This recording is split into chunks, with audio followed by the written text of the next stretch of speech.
Hari ini saya ingin bahas peraturan baru YouTube 2021, khususnya perubahan baru yang berkaitan dengan monetisasi channel YouTube yang semakin hari semakin sulit. Di bulan Mei lalu ada email yang saya terima dari YouTube mengenai perubahan peraturan di YouTube. Dan di bulan Agustus kemarin ada tambahan persyaratan baru untuk bisa diterima di YouTube Partner Program. YouTube Partner Program ini adalah nama resmi dari program monetisasi channel YouTube yang disingkat sebagai YPP. Jadi syaratnya bukan cuma 4.000 jam tayang dan 1.000 subscriber lagi, tapi ditambah 2 syarat baru. Nah, di video ini saya akan bahas dampak-dampak yang bisa terjadi dari peraturan-peraturan baru tersebut. Karena penting untuk diketahui oleh semua YouTuber, khususnya YouTuber pemula. Apalagi perubahan tersebut bisa berdampak buruk, baik terhadap channel baru ataupun yang sudah lama. Kalau sampai tidak tahu, channel kalian bisa merugi dan kalau salah langkah bisa ditolak atau dikeluarkan dari YPP. Bahkan kalau sampai terus-terusan melanggar, channel kalian bisa dihapus oleh YouTube.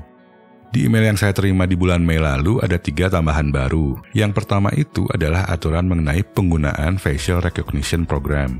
Ini maksudnya sebagai pengguna YouTube, kita tidak boleh menggunakan software pengenal wajah di YouTube tanpa meminta izin terlebih dahulu dari orang yang bersangkutan.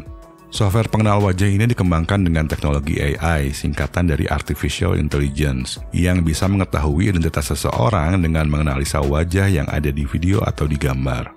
Teknologi facial recognition ini sebetulnya ditujukan untuk aparat agar bisa mendeteksi kriminal yang berkeliaran lewat video. Tapi software ini masih tidak 100% akurat dan seseorang yang tidak bersalah bisa jadi ditangkap oleh polisi karena wajahnya mirip buronan. Selain itu, software facial recognition ini juga bisa disalahgunakan untuk aktivitas yang terkait dengan pelanggaran privasi dan pencurian identitas. Dan di Amerika Serikat pun hal ini masih menjadi perdebatan. Makanya YouTube tidak memperbolehkan kita untuk menggunakan software semacam ini. Peraturan baru yang kedua adalah hak YouTube dalam memonetisasi video-video dari channel yang belum diterima di YPP. Jadi walaupun sebuah channel belum dapat 1.000 subscribers dan 4.000 jam tayang, video-videonya tetap akan dipasangin iklan, tapi duitnya 100% masuk ke YouTube. Dan menurut saya, semua konten kreator yang membuat karya orisinal, hasil kerja kerasnya jadi terkesan kurang dihargai. Tapi karena kita sebagai konten kreator itu nebeng di platform yang dimiliki oleh salah satu perusahaan raksasa di dunia, apa boleh buat, kita cuma bisa bersabar sampai bisa diterima di YouTube Partner Program. Nah, kalau menurut kalian bagaimana soal kebijakan ini? Dan berkaitan dengan persyaratan YPP, baru-baru ini YouTube nambah 2 persyaratan baru. Jadi sekarang nggak cuma 1.000 subscriber dan 4.000 jam tayang, tapi kita juga harus melakukan verifikasi 2 langkah dan juga bersih dari Community Guideline Strike. Community Guideline Strike ini berbeda dengan Copyright Strike. Kalau Copyright Strike itu adalah konten yang melanggar hak cipta. Artinya, kita mengupload konten yang memiliki hak cipta tanpa memiliki izin dari pemilik hak cipta. Misalnya upload film atau lagu. Nah, kalau Community Guideline Strike itu adalah konten yang melanggar aturan dan kebijakan Community Guideline YouTube.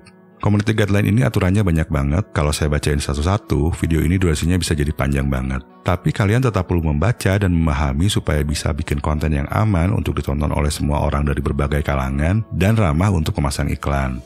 Karena kalau kita melanggar aturan Community Guideline, channel kita nggak akan bisa dimonetisasi, malah bisa dihapus oleh YouTube. Sebetulnya hal ini sudah diberlakukan sejak lama, cuma sekarang lebih diperjelas lagi oleh YouTube. Jadi sebelum mengajukan approval untuk masuk ke YPP, pastikan channel kita sudah memenuhi 4 persyaratan ini. Dengan lebih jelas kayak gini, kemungkinan channel kita diterima di YPP bisa lebih besar, karena kita bisa lebih sadar dan mengerti mengenai Community Guideline di YouTube. Kalau dulu banyak YouTuber yang tidak tahu soal Community Guideline, tiba-tiba channelnya ditolak YPP. Dan saya sendiri pernah punya pengalaman buruk, salah satu channel saya dihapus sama YouTube. Link untuk baca Community Guideline YouTube bisa dicek di deskripsi video ini. Sedangkan untuk syarat verifikasi 2 langkah ini gampang banget, kita cuma diharuskan memverifikasi nomor handphone. Nggak nyampe 5 menit juga beres. Cara melakukan verifikasinya bisa kita baca di panduan ini. Link ke panduannya bisa kalian cek juga di deskripsi video ini. Untuk aturan baru yang ketiga adalah kita sebagai YouTuber harus mengirimkan informasi pajak diri kita ke Google. Ini karena Google, pemilik YouTube, harus melaporkan pajak penghasilan iklan para YouTuber ke IRS, yaitu Badan Pajak di Amerika Serikat. Jadi kita diharuskan untuk mengirim informasi pajak untuk kasih tahu mereka kalau kita bukan warga Amerika Serikat. Kalau kita nggak ngirim info pajak, kita malah bisa rugi karena seluruh penghasilan AdSense kita akan terkena pajak sebesar 24% oleh pemerintah Amerika. Sedangkan kalau kita mengirimkan informasi pajak, maka penghasilan yang kena pajak hanya penghasilan AdSense yang ditimbulkan oleh penonton dari Amerika saja, yaitu antara 0 sampai dengan 30% tergantung dari hubungan perjanjian pajak antara pemerintah Amerika dengan Indonesia. Jadi cara ngitungnya gini, misalnya channel kita mendapatkan penghasilan AdSense sebesar 3 juta rupiah. Dari 3 juta rupiah tersebut, 300 ribunya datang dari penonton di Amerika Serikat. Kalau kita sudah mengirimkan info pajak, maka kita akan dikenakan pajak sebesar 90 ribu saja oleh Badan Pajak di Amerika Serikat. Tapi kalau tidak mengirimkan info pajak, maka kita akan dikenakan pajak lebih besar, yaitu sebesar 720 ribu oleh Badan Pajak Amerika Serikat. Dan ini belum termasuk pajak penghasilan yang dikenakan oleh Badan Pajak di negara kita sendiri. Jadi bisa-bisa bayar pajaknya double guys. So, kalau sudah punya akun Google AdSense, pastikan kalian mengisi info pajak di akun Google AdSense kalian. Untuk melihat dari negara mana saja orang-orang yang menonton channel kita bisa masuk ke analitik YouTube dan masuk ke tab Audience. Kita bisa klik di sini untuk melihat lebih detail. Untuk channel saya yang nonton cuma dari Indonesia dan Malaysia saja.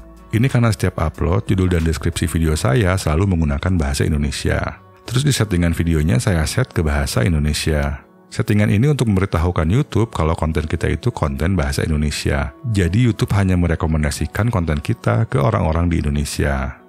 Oke, sekian dulu video hari ini. Mudah-mudahan informasinya bermanfaat. Jangan lupa untuk subscribe ke channel ini dan nyalakan loncengnya. Sampai jumpa di video selanjutnya.